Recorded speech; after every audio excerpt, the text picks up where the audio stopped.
नमस्कार, जनता टीवी देख रहे हैं आप और मैं हूं आपके साथ जावेद अली। हमारे खास कार्यक्रम जनता सरकार में बात करेंगे सत्ता के सिंहासन से लेकर जनता के सरोकार तक। वहीं बताएंगे प्रदेश सरकार की हर उस योजना के बारे में जो होंगी आपके काम की। बताएंगे प्रदेश सरकार के उन विकास कार्यों के बारे में जिनका फायदा सीधे आपको हो रहा है। तो अगले 30 मिनट तक बने रहिए हमारे साथ और देखते रहिए जनता सरकार।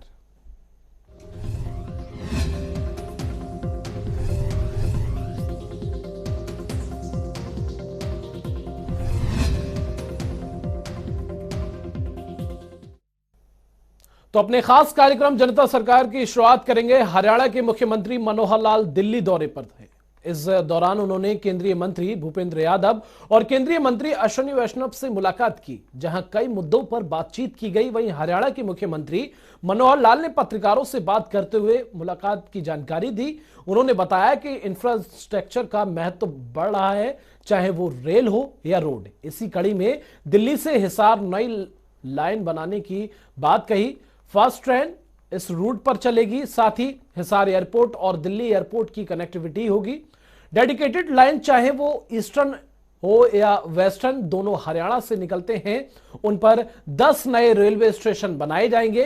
रोहतक की एलिवेटेड रेलवे लाइन के नीचे जमीन पर रोड बनाने पर बात बन गई है।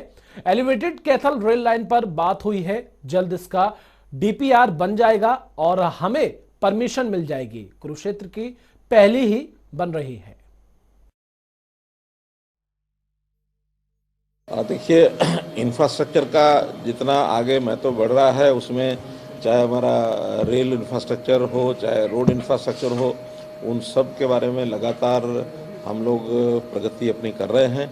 तो आज जैसे रेलवे मंत्री जी के साथ बैठ कर के कुछ प्रोजेक्ट्स के ऊपर चर्चा हुई है, उसमें जैसा दिल्ली से हिसार तक की जो नई रेलवे लाइन बनाने की बात आई है, उसमें एक नया सुझाव भी आया है जिसके ऊपर अब विचार करेगा डिपार्टमेंट कि उसको एक आरआरटीएस के आधार के ऊपर एलिवेटेड एक रेलवे लाइन ऐसी बनाई जाए ताकि फास्ट जो स्पीड की ट्रेन्स हैं वो उसमें संभव हो सकें। क्योंकि जैसे ही एयरपोर्ट हिसार का बनता है तो दिल्ली एयरपोर्ट के साथ जोड़ करके जितना फास्ट ट्रेन उस पर चलेगी उतना उसमें लाभ मिलेगा। इसी प्रकार जो डेडिकेटेड फ्रेट कॉरिडोर, चाहे वो ईस्टर्न है चाहे वेस्टर्न है, दोनों ही हरियाणा में से होकर निकलते हैं, तो उसके लगभग 10 ऐसे नए रेलवे स्टेशन बनाए जा रहे हैं। उन 10 के 10 नए रेलवे स्टेशन के आसपास कोई इंडस्ट्रियल एरिया कैसे उसमें बन सकता है, वहाँ रोड कनेक्टिविटी कैसे बढ़िया हो सकती है, उन चीज़ों के ऊपर हमने विचार किया है। फिर रोहतक की जो एलिवेटेड रेलवे लाइन है उसके साथ नीचे जो खाली ज़मीन जहाँ पहले लाइन थी उसके ऊपर एक रोड बनाने की बात थी, वो सहमति बन गई है कि जल्दी परमिशन हमको मिल जाएगी और हरियाणा की ओर से हम उस रोड को बना करके ताकि रोहतक शहर का उसको लाभ उसका मिल सके। इसी प्रकार एलिवेटेड रेलवे लाइन कैथल की बननी है। कैथल का भी जल्दी डीपीआर बन करके हमको परमिशन यानी हो जाएगी, यानी रेलवे नहीं बनानी है, वो जल्दी उसको स्पीड कर देंगे रेलवे के, ताकि एलिवेटेड रेलवे लाइन कैथल की बन जाए। कुरुक्षेत्र की पहले बनी रही है। तो ऐसे जितने भी पुराने प्रोजेक्ट्स हैं उन सब के ऊपर विचार किया ताकि उनकी गति जो है वो तेज़ हो सके और रेलवे का जो ट्रैफिक है वो स्मूथ बने और ज़्यादा लाभ हरियाणा के लोगों को हो सके। वहीं सीएम ने बताया कि जल्द ही प्रथला और पलवल लिंक भी बनाया जाएगा, जिसके लिए जमीन एक्वायर होनी है। उसके लिए भी जल्द कार्य शुरू होगा और यह भी लिंक बनाने के बाद इकोनॉमी कॉरिडोर से जुड़ जाएगा, जिससे बहुत सारे फायदे होंगे। जो एक मिसिक लिंक पलवल और पृथला का ये एक शेष बचा हुआ है, उसमें ज़मीन एक्वायर होनी है। उसकी भी आज एक्वायर करने के लिए हम डिपार्टमेंट को कह देंगे, क्योंकि हमको हरियाणा सरकार को ही एक्वायर करके देनी है, ताकि जल्दी से वो लिंक अगर बन जाएगा तो वहाँ का जो इंडस्ट्रियल हब है वो सारे के सारे जो कॉरिडोर वेस्टर्न जो पेरिफेरल कॉरिडोर है, इकोनॉमिक कॉरिडोर, उससे आप जुड़ सके ताकि उसका वहाँ लाभ हो सके। वहीं सीएम मनोहर लाल ने बताया कि केंद्रीय मंत्री भूपेंद्र यादव से भी मुलाकात हुई, जहां सीएनजी और पीएनजी के इस्तेमाल से इंडस्ट्री चलाने के लिए बात हुई थी। उसके लिए हमने 1 साल की छूट मांगी है, जिसके लिए मंत्री जी ने सहमति जताई है। वहीं सीएम ने बताया कि गुरुग्राम में नजफगढ़ ड्रेन का लगभग 3000 एकड़ जमीन पर पानी फैल जाता है। उसका कोई रास्ता निकालने के लिए एक समझौता बना हुआ है कि नजफगढ़ ट्रेन दिल्ली से होकर यमुना में गुजरती है। नजफगढ़ ड्रेन के डिसल्टिंग के लिए हमने कहा कि दिल्ली, हरियाणा और केंद्र मिलाकर काम करें ताकि डिलस्टरिंग हो सके, बाद में उस पर बांध भी बन सके। मिनिस्टर हैं श्री भूपेंद्र यादव, उनके साथ भी कुछ एनवायरमेंटल इश्यूज को लेकर के 2-3 विषय थे जिसके बारे में चर्चा की है। खास करके जैसे सीएनजी, पीएनजी के ईंधन का उपयोग करने की बात आई थी नई इंडस्ट्री के लिए, तो हमने कहा कि कम से कम 1 साल की छूट उसमें होनी चाहिए और उसके अंदर जब पीएनजी, सीएनजी का इंफ्रास्ट्रक्चर बन जाएगा तभी उसमें से कुछ ना कुछ लाभ मिलना चाहिए। दूसरा एक विषय था जो नजफगढ़ ड्रेन का, नजफगढ़ झील, गुरुग्राम के अंदर लगभग 3000 एकड़ पानी उसमें फैल जाता है, तो उसका कोई रास्ता निकालने के लिए एक समझौता हमारा हुआ है कि जो नजफगढ़ ड्रेन है दिल्ली के अंदर से होकर के गुजरती है, यमुना में गिरती है, उसकी जो डीसिल्टिंग है ये बहुत सालों से हुई नहीं है, उसका एक ज्वाइंट कंट्रोल हरियाणा, दिल्ली और केंद्र सरकार की ओर से कमेटी बने, उसका कंट्रोल हो ताकि समयबद्ध तरीके से उसका क्लीनिंग, डीसिल्टिंग हो जाए और फिर उसमें बांध बनाने की भी आवश्यकता रहेगी। ड्रेन नंबर नजफगढ़ ड्रेन के ऊपर हरियाणा साइड में जो बांध नहीं बना है उस बांध बनाने की भी हमको परमिशन मिले ताकि वो जो एरिया 3-3.5 हज़ार एकड़ है उसको बचाया जा सके। ऐसे ही एक विषय जो राइस मिलर्स का है, हस्त जलाने का जो बार बार उनकी ओर से रिप्रेजेंटेशन आता रहा है, उसकी भी परमिशन उन्होंने कह दी है, फॉर्मली उसका लेटर हमको मिल जाएगा ताकि जो राइस हस्क है उसको जलाएंगे ताकि उसका उपयोग कर सकें। अन्यथा राइस हस्क एक हैवी नहीं होता बल्कि बहुत बल्कि एक मटेरियल होता है, उसको स्टोर करना अपने आप में मुश्किल होता है, तो इसलिए उसका उपयोग उसी के अंदर हो सके। तो ऐसे कुछ विषयों के ऊपर से चर्चा हुई है और बहुत सहमति उन्होंने हमको दे दी। वहीं केंद्रीय रेल मंत्री अश्विनी वैष्णव ने हरियाणा सरकार की तारीफ करते हुए कहा कि हरियाणा में डबल इंजन की सरकार है, इसीलिए तेज गति से काम हो रहा है। साथ ही उन्होंने कहा कि मुख्यमंत्री मनोहर लाल ने जो भी बातें की उस सब पर विचार करेंगे। डबल इंजन की सरकार है, बहुत तेजी से काम करेंगे। माननीय मुख्यमंत्री जी ने जो आज सारे पॉइंट्स रेज किए, हम लोगों ने तुरंत वहीं पे बैठे बैठे तारीखों के साथ सब फैसले लिए हैं, तो ये इसी गति के साथ, इसी स्पिरिट के साथ काम करेंगे। हरियाणा के गृह मंत्री अनिल विज ने चंडीगढ़ में पुलिस विभाग के उच्च अधिकारियों सहित पूरे राज्य से वीडियो कॉन्फ्रेंसिंग के माध्यम से जुड़े पुलिस आयुक्त, पुलिस महानिरीक्षक, पुलिस अधीक्षक, डीएसपी और एसएसपी स्तर के अधिकारियों के साथ बैठक की, जहां गृह मंत्री अनिल विज ने कहा कि अपराध पर रोकथाम लगाने के लिए क्राइम से संबंधित एक पोर्टल तैयार किया जाएगा, जिसके बाद हर संबंधित पुलिस अधिकारी अपने स्तर पर पोर्टल के माध्यम से क्राइम के मामले की जानकारी दे सकेंगे और उस मामले पर संबंधित अधिकारी आगामी कार्रवाई करेगा। इसके अलावा अनिल विज ने सख्त लहजे में पुलिस अधिकारियों को निर्देश दिए कि वे अपने यहां जितने भी लंबित मामले हैं उनको जल्द से जल्द निपटाएं। इसी कड़ी में अनिल विज ने पुलिस अधिकारियों को आगामी मामलों के निपटारण हेतु समय अवधि में भी निर्धारित कर बताई।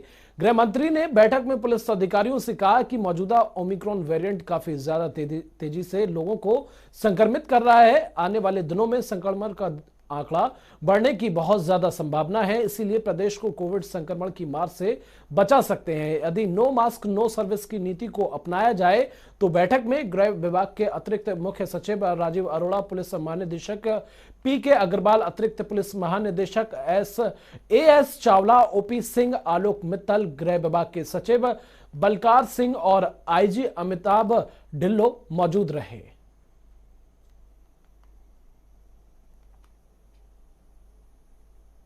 हरियाणा में बढ़ते कोरोना संक्रमण और ओमिक्रॉन वेरिएंट के खतरे को देखते हुए प्रदेश सरकार ने सभी स्कूल और कॉलेज को 26 जनवरी तक बंद करने के आदेश जारी किए हैं, जिसकी जानकारी शिक्षा मंत्री कंवरपाल गुर्जर ने दी।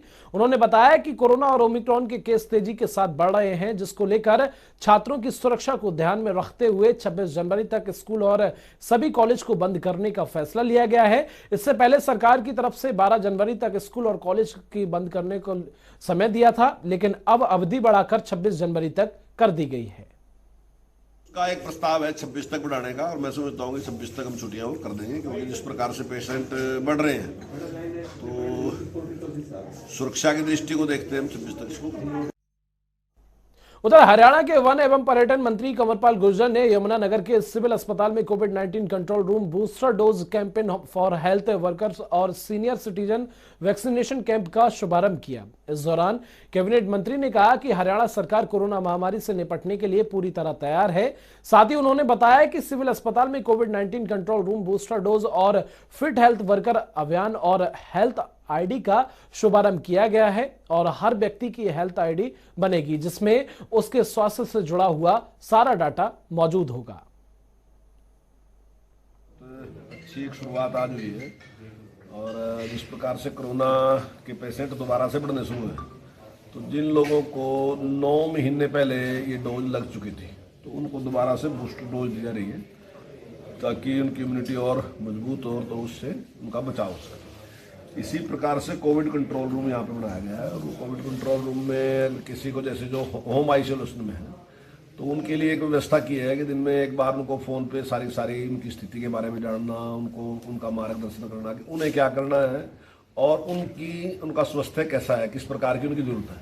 तो यहाँ पे एक ऐसा कंट्रोल रूम बनाया, उसमें दिन में एक बार जरूर उस पेशेंट के साथ हो बातचीत हमारे डॉक्टर करते हैं। ऐसे ही फिट हेल्थ वर्कर के भी एक अभियान चलाया कि जो हमारे वर्कर हैं जो काम कर रहे हैं उनकी सेहत भी बिल्कुल ठीक रहनी चाहिए, उसके लिए भी एक प्रोग्राम शुरू किया। और ऐसे वर्कर जिनकी हाइट के हिसाब से, जिनका वेट बिल्कुल सही है, जो बिल्कुल स्वस्थ है, उनको आज सम्मानित करने का भी काम किया गया है। तो ये सारे के सारे प्रोग्राम जिस प्रकार से आज शुरू किए गए और हेल्थ आईडी बनाने का काम किया जिसमें अपना जिला जो है वो पूरे हरियाणा में प्रथम है।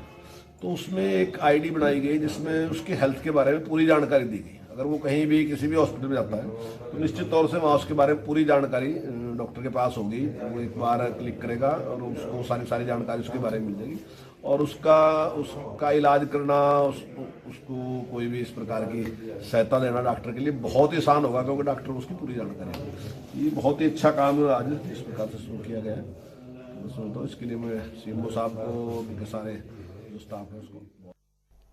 वहीं हरियाणा के कृषि और पशुपालन मंत्री जेपी दलाल ने बहादुरगढ़ के डावौदा गांव पहुंचे। इस दौरान उन्होंने पीने के पानी की योजना का शुभारंभ किया। आपको बता दें कि 2 करोड़ की लागत से गांव वालों के लिए पीने के पानी की स्कीम का शुभारंभ किया गया। इस मौके पर जेपी दलाल ने कहा कि मछली पालन, बागवानी और पशुपालन जैसे काम करके आमदनी बढ़ाई जा सकती है। साथ ही उन्होंने ये भी कहा कि इसके लिए सरकार ने योजना चलाई है जिसके लिए किसान को कृषि विभाग की वेबसाइट पर अप्लाई करना होगा।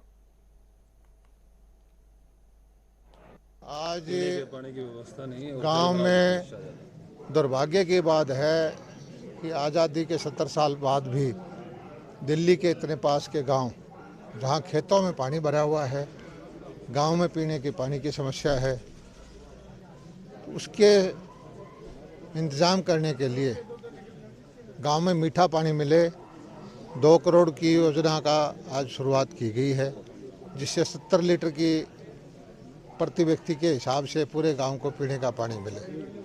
और हमने जो पीछे जो वाटरलॉग्ड एरिया है रोहतक और झज्जर जिले का आधा इलाका लगभग पानी से भर गया है, ज़मीन खराब हो गई है। इसके लिए योजना बनाई है हरियाणा सरकार ने कि परफोरेटेड पाइप डाल करके इस पानी को, ज़मीन के पानी को तोड़ा जाए, नीचे ले जाया जाए। प्रति एकड़ का खर्चा 45-50 हज़ार आएगा। हमने पोर्टल चालू कर दिया है। जो भी ग्रामवासी इसमें अप्लाई करेंगे क्लस्टर बना करके उस ज़मीन को सुधारीकरण के लिए हमारी योजना है। और हमारा भारतीय जनता पार्टी का ये निश्चय है कि ग्रामीण भारत को आगे बढ़ाएं, ग्रामीण क्षेत्र की तरक्की करें, किसान की उन्नति हो और गाँव में रोजगार के साधन उपलब्ध हो। इस दिशा में हम काम कर रहे हैं। इस गांव में जहां भी कोई 5 कदम का रास्ता होगा उसको हम उससे मार्केटिंग बोर्ड से पक्का करवाएंगे, पानी की निकासी की योजना बनाएंगे, पीने के पानी की जो है स्कीम देंगे। गांव वासियों ने जो मांग पत्र लिया है, जो मांगे व्यावहारिक होंगी उनकी पूर्ति करेंगे। वहीं वल्लभगढ़ में रोड सेफ्टी कार्यक्रम का आयोजन किया गया। इस दौरान बतौर मुख्य अतिथि परिवहन एवं खनन मंत्री मूलचंद शर्मा ने शिरकत की। इस मौके पर चेतक फाउंडेशन की ओर से एसडीएम कार्यालय में मूलचंद शर्मा ने दोपहिया वाहन चालकों को हेलमेट वितरित किए। इस मौके पर एसडीएम त्रिलोक चंद और चेतक फाउंडेशन के पदाधिकारियों ने परिवहन मंत्री का स्वागत किया। वहीं परिवहन मंत्री ने लोगों से अपील करते हुए कहा कि हेलमेट पहनकर ही दोपहिया वाहन चलाएं। साथ ही उन्होंने ये भी कहा कि सड़क दुर्घटना में 50% से ज्यादा लोगों की मौत हेलमेट नहीं पहनने की वजह से होती है। इसी पर अंकुश लगाने के लिए दोपहिया वाहन चलाते वक्त हेलमेट पहनना जरूरी है। सुरक्षा, जो रोड सेफ्टी जो सुरक्षा है वो मेरे पे महकमा है, दायित्व है। और ये अपने चेतना फाउंडेशन है, चेतना फाउंडेशन, तो अपने बड़ी ट्रांसपोर्ट है, उसके तहत ये आज हमने महिला जेंट्स वितरण किए हैं और जिससे लोगों की जान, बिना हेलमेट के लोगों की जान गंवानी पड़ी। और लोग क्या है कि समझते हैं हेलमेट चालान कट है, ये सबसे पहले हमारी जीवन रेखा है, जीवन बचाने का काम करता है। इसलिए हमने बल्लौद शहर की शुरुआत की। बल्लौद के लोगों को, महिलाओं को, जेंट्स को, नौजवान साथियों को लाभ मिले और इस तरह से हमने सभी से अपील की है जो भी शहर में CSR के तहत कि लोगों को ज़्यादा से ज़्यादा अपना हेलमेट दें। सुरक्षा के जहाँ ब्लैक स्पॉट है उन्हें भी खत्म करने का काम करें। वहीं हरियाणा के विकास एवं पंचायत मंत्री देवेंद्र सिंह बबली टोहाना पहुंचे। इस मौके पर उन्हें रेस्ट हाउस में पुलिस टुकड़ी की ओर से गार्ड ऑफ ऑनर दिया गया। इस दौरान कई अधिकारीगण मौजूद रहे। वहीं उन्होंने रेस्ट हाउस में विभागों के अधिकारियों के साथ बैठक की और उन्होंने कहा कि विकास कार्यों को गति देना ये हमारी प्राथमिकता है। साथ ही उन्होंने कहा कि पूरे हरियाणा में सर्वे होगा और शहरों की तर्ज पर गांव का भी नवीनीकरण करवाया जाएगा और सभी विकास कार्यों को पारदर्शिता के साथ साथ गुणवत्तापूर्ण करवाए जाएंगे। और जिस उम्मीद के साथ टोहाना हल्का ने मुझे जिम्मेवारी जनप्रतिनिधि के तौर पे दी थी, उस जनप्रतिनिधि के नाते होने के नाते और एक मंत्री होने, सरकार मंत्री होने के नाते मैं अपनी जिम्मेवारी को उनकी उम्मीदों पर 100% खरा उतारूंगा और ईमानदारी और सच्चाई अच्छाई के साथ जन सेवक बनकर इनकी सेवा करूंगा, पूरे प्रदेश की सेवा करूंगा। बिल्कुल वो सपना आने वाले समय में आपको धरातल पर नजर आएगा। हम एक सोशल एक्टिव, पहले हमारी टीम है जो टोहाना में, वो पूरा हरियाणा में हो, सोशल अवेयरनेस का प्रोग्राम चलाएंगे और सरकार की जो स्कीम्स हैं वो ग्राउंड धरातल पर जाए और उसका 100% लाभ हमारे गांव में, देहात में जो जिम्मेवारी मुझे मिली है, जो हमारे परिवार रहते हैं, उन तक पहुंचाने का काम सरकार करेगी। देखिए, समस्याएं क्या है कि जैसे गली नाली, बिजली पानी, मूलभूत सुविधाएं हैं, इनमें काफ़ी काम हो चुके हैं, कुछ बकाए हैं, उनको कंप्लीट किया जाएगा। एक पानी भराव, जो हमारे जोड़ों के हालात आज खराब हैं, उसके लिए सरकार ने एक पूरा प्रॉपर रोड मैप बनाकर एक प्लानिंग किया हुआ है, उसको ग्राउंड पर लेके आएंगे। एक साफ सफाई भी एक मेन मुद्दा है, उसको हम ग्राउंड पर लेकर आएंगे। जो हमारी पुरानी जितने भी एसेट्स हैं विभाग के, उसमें चाहे हमारी धर्मशालाएँ बनी हुई हैं, चाहे हमारे स्कूल्स हैं, इनको दोबारा से एक बार प्रॉपर ढंग से ठीक करके, ताकि जो सुविधाएँ हमारे गांव देहात के लोगों को मिलनी चाहिए वो उन तक पहुँचा सकें। और करीबन 9-10 स्कीम्स हैं और आने वाले समय में जब हमारे गाँव की बढ़ोतरी हो तो वो उसका शहरी तर्ज पे हो। अगर हमारा गांव, जैसे अब परिवार बड़े हैं, तो गांव जो लाल डोरा की ज़मीन थी, आपने देखा कि उसका भी अभी रजिस्ट्रीकरण हुआ है थोड़े दिनों में, मलकियत सबको उनकी दी जा रही है सरकार की तरफ से।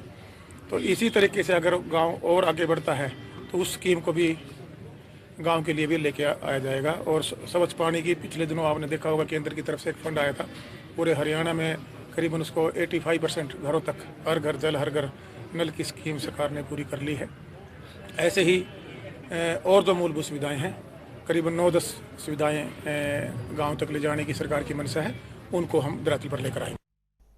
वहीं कैबिनेट मंत्री रणजीत सिंह ने रविवार को रानिया में बरनाला रोड स्थित अपने आवास पर लोगों की समस्याएं सुनी, जिसके बाद उन्होंने मीडिया को संबोधित करते हुए कई मुद्दों पर प्रतिक्रिया दी। जहां उन्होंने ओमिक्रॉन के बढ़ते मामलों पर कहा कि कोरोना से बचाव के लिए जेलों में भी पुख्ता प्रबंध किए गए हैं, संक्रमण न फैले इसीलिए रेगुलर मुलाकात बंद कर दी गई है और नए कैदियों को भी क्वारंटाइन पीरियड पूरा करने के बाद जेलों में लाया जा रहा है। वहीं ओमिक्रॉन मरीजों की संख्या बढ़ने पर उन्होंने कहा कि नंबर ऑफ केसों में जरूर बढ़ोतरी की हो रही है, लेकिन ये वायरस ज्यादा नुकसानदायक नहीं है। देश भर में करीब 2 लाख एक्टिव केस हैं, लेकिन अब तक अस्पताल में काफी कम संख्या में मरीज दाखिल हैं। लोग सावधानी बरतकर कोरोना को हरा सकते हैं। देखिए, नंबर ऑफ ओमिक्रॉन तो बहुत ज़्यादा है जो पिछले दोनों कोरोना में भी इतना नहीं था जो अब के हो रहा है, पर मैं समझता हूँ इतना ये डेडली नहीं है। थोड़ा आदमी हफ्ता होता है, जो सुन रहे हैं डॉक्टर की रिपोर्ट के गले तक आता है, आगे लंग्स में नहीं जाता, पर स्प्रेडिंग पावर बहुत ज़्यादा है। पहले से पिछली बार जब 1.5 लाख हुआ था तो हॉस्पिटल में जगह नहीं थी, ऑक्सीजन की प्रॉब्लम, रूम की प्रॉब्लम, मतलब बड़ा मीडिया में हर जगह हाहाकार मचा हुआ था। अब ऐसा बताऊँ आज 2 लाख से ऊपर हो रहा है। कितना है आज मेरे ख्याल में? 2 लगभग 2 के करीब है। कोई ऐसा पैनिक नहीं है, हॉस्पिटल में बेड खाली पड़े हैं। गवर्नमेंट अपनी पूरी तैयारी है, पर लोगों को बढ़िया ये है कि लोग अपने आप को डिस्टेंस करें। आप हम आपस में खड़े हैं, सबने कोरोना ये मास्क लगा रखा है, तो इससे थोड़ी बचत तो सारी है। और पिछली बार भी जो कर्फ्यू लगा या जो लॉकडाउन था, उसका मतलब ये था कि डिस्टेंस करो, घरों में लोग अपने आप को मेंटेन करें, रखें, थोड़ा ध्यान रखें, तो कोई दिन निकल जाएगा। पिछली बार जो हमने करा था, हमें सुप्रीम कोर्ट की गाइडलाइंस थी। जब तक सुप्रीम कोर्ट का कोई मैसेज नहीं आएगा तब तक हम इसमें कुछ नहीं कर सकते। पिछली बार सुप्रीम कोर्ट से ये था कि सब कैदियों को बाहर भेजो, तो उसमें कुछ हमने मॉडलिटीज तय करी थी। उसमें एक हाई कोर्ट के हमारे जज थे, ऑनरेबल राजेंद्र जी, वो थे, हमारे होम सेक्रेटरी थे, हमारे डीजीपी थे और एक एलआर थे, चारों ने मिलकर डिसाइड करा था। अगर हमें लगता है कि अगर ज़्यादा बढ़ेगा तो उनकी डायरेक्शन आएंगी, उनकी डायरेक्शन आने के बाद ही कर। वैसे हमने अपने आप करा है कि जो अंदर हैं उनसे एक तो मुलाकात बंद कर दो सबकी, सब लोगों से आजकल जो रेगुलर मुलाकात होती है बंद कर दी, और इसके बाद जो स्टाफ के मेंबर हैं वो बाहर कम जाएँ। बाहर के लोगों का तो आना होता ही नहीं, और जो नए कैदी आ रहे हैं उन्हें पहले उन्हें चेक करके आइसोलेशन में रखें, उसके बाद अंदर जाने दें।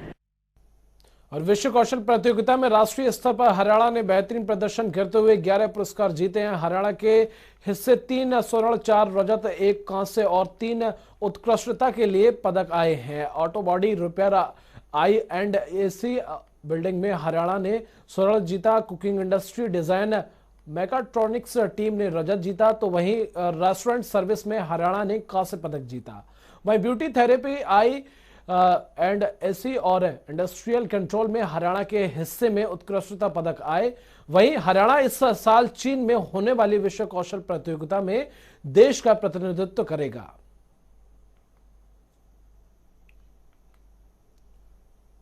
मुख्यमंत्री मनोहर लाल के नेतृत्व में हरियाणा सरकार ने उन किसानों को पुरस्कार देने की योजना बनाई है जो कृषि क्षेत्र में उत्कृष्ट कार्य कर रहे हैं और प्रदेश का नाम रोशन कर रहे हैं। मुख्यमंत्री प्रगतिशील किसान सम्मान पुरस्कार के लिए 15 जनवरी 2022 तक विभाग की वेबसाइट पर पंजीकरण करना होगा। तो योजना के तहत चयनित किसानों को कृषि उत्कृष्ट कार्यों के लिए पंजीकृत करना होगा। इस योजना का लाभ उठाने के लिए 15 जनवरी 2022 तक विभाग की वेबसाइट पर आप अप्लाई कर सकते हैं। प्रथम पुरस्कार 5 लाख रुपए 1 दिन, द्वितीय पुरस्कार 3 लाख रुपए 2। वहीं चंडीगढ़ में हरियाणा के कृषि मंत्री जेपी दलाल से जनता टीवी ने खास बातचीत की। इस दौरान कृषि मंत्री ने कई मुद्दों पर अपनी प्रतिक्रिया दी। उन्होंने बताया कि हरियाणा में उत्कृष्ट तरीके से खेती करने वाले किसानों को सम्मानित किया जाएगा, जिसके लिए पोर्टल पर किसानों से आवेदन लिए जा रहे हैं और विभाग किसानों की वेरिफिकेशन करके उनकी सूची तैयार करेगा। हरियाणा में सरकार ने किसानों को सम्मानित करने की भी एक योजना शुरू की है। किसानों को जो बेहतर कार्य कर रहे हैं उन किसानों को सरकार सम्मानित करेगी। इसके साथ साथ किसानों के लिए प्रदेश की सरकार की किसान और कृषि विभाग जो है उसकी क्या योजनाएं हैं, इन तमाम मुद्दों पर बातचीत करने के लिए मेरे साथ हरियाणा के कृषि एवं किसान कल्याण विभाग के मंत्री जयप्रकाश दलाल मौजूद हैं। दलाल साहब, एक सरकार ने अभी शुरू किया है कि किसान जो उत्कृष्ट कार्य कर रहे हैं खेती में, जो अलग अलग तरीके की खेती कर रहे हैं, उसको आप सम्मानित करने जा रहे हैं। ये आवेदन जो है वो लिए जा रहे हैं, क्या योजना है सर और किस तरह से किसानों को ये सम्मान दिया जाएगा? हमारे मुख्यमंत्री मनोहर लाल जी की प्रेरणा से कृषि विभाग ने नई योजना शुरू की है, जिसके अंदर जो प्रगतिशील किसान हैं जिन्होंने अपने अपने क्षेत्र में, चाहे पशुपालन में, गन्ना उत्पादन में, धान उत्पादन में, बागवानी में, मशरूम में, फिशरी में जो उत्कृष्ट कार्य किया है, एक्सीलेंस दिखाई है, वो किसान अप्लाई करें। हमारे विभाग के अधिकारी से सारे उनके कामों को जा करके चेक करके छटनी करेंगे और जो सबसे अच्छे किसान होंगे जिला वाइज, प्रदेश वाइज, उनके लिए अलग अलग राशि हमने की है और उनको सम्मानित करने का हमारा कार्यक्रम है। और फिर उन किसानों के द्वारा जो उन्होंने उत्कृष्टता प्राप्त की है अपने खास विषय में, कि वो ट्रेनर किस बन जाएं वो किसान, और अपने जैसे किसान 10 किसान 20 किसान 100 किसान तैयार करे और ये श्रृंखला चल पड़े। तो जो जो उपलब्धता अच्छे किसानों ने पाई है वो दूसरे किसानों तक भी पहुंच जाए, ये एक योजना हमारे हरियाणा कृषि विभाग ने बनाई है। तो इसके तहत ही आप इन तमाम किसानों को सम्मानित करेंगे। जब आवेदन आएंगे उसके बाद आपका विभाग जाकर देखेगा कि इस किसान की क्या उपलब्धि है। जी, जो हमने सभी जो किसी किसान ने अपनी चीज में किसी खास विषय में एक्सीलेंस प्राप्त की है वो अपने पोर्टल पे उसको चढ़ाए और उनको हम जाके चेक करके फिर एक जो कृषि वैज्ञानिकों की कमेटी उनको देखभाल करके फिर ये पाएगी कि कौन सा सबसे हरियाणा का सबसे उत्कृष्ट किसान कौन है, 2 नंबर पे कौन है, जिला स्तर के कौन है, किस किस विषय में कौन कौन है, उनको सबको एक समान राशि भी देंगे। और फिर उन किसानों के द्वारा हम दूसरे किसान जो है वो ट्रेनर किसान हो जाएंगे, दूसरे किसान वो तैयार करेंगे। हमारी योजना ये है कि इस तरह धीरे धीरे करके जो टेक्नोलॉजी, जो कोई नो हाउ, जो कोई ज्ञान उन्होंने उपलब्ध किया है किसी खास विषय में, वो दूसरे किसानों तक पहुंचे। तो सर पिछले कुछ सालों में हरियाणा में किसान जो हैं वो इसकी तरफ ज़्यादा बढ़ भी रहे हैं, फसल विविधीकरण को भी अपना रहे हैं, बागवानी की तरफ लोगों की रुचि पैदा हुई है। ऐसे में क्या कितना आप मानते हैं कि फसल विविधीकरण या बागवानी की तरफ कितने किसान डाइवर्ट हरियाणा में होते हुए दिखे हैं? कोई आंकड़ा अभी तक हो सर? बहुत ज़्यादा हरियाणा के अंदर बागवानी का क्षेत्र बहुत सारा बढ़ा है और उसको अभी हमारा दुगना करने का लक्ष्य है।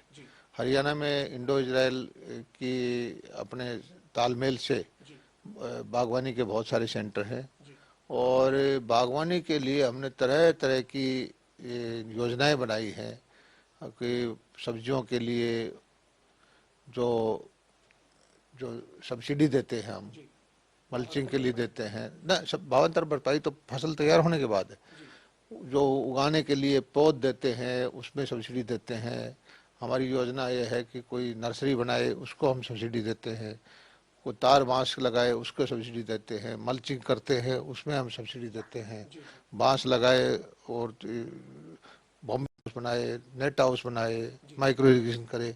हरियाणा के किसानों के लिए हमने बहुत ज़्यादा सब्सिडी की योजनाएं बना रखी हैं और उसका किसान भाई लाभ भी उठा रहे हैं। फिर उसके बाद जो है हमने एफपीओ के माध्यम से कि भी उसका प्रोसेसिंग करें फसलों जो उत्पाद को, उसके लिए अच्छे क्लस्टर बनाएं, ज़्यादा किसानों का समूह बने, उसकी परचेजिंग पावर हो, उसको अच्छे कारपोरेट को अच्छे रेट पे अपना माल बेचे। तो इस तरह से धीरे धीरे करके हमारा मकसद ये है कि किसान की आमदनी को बढ़े और किसान की आमदनी बढ़ भी रही है।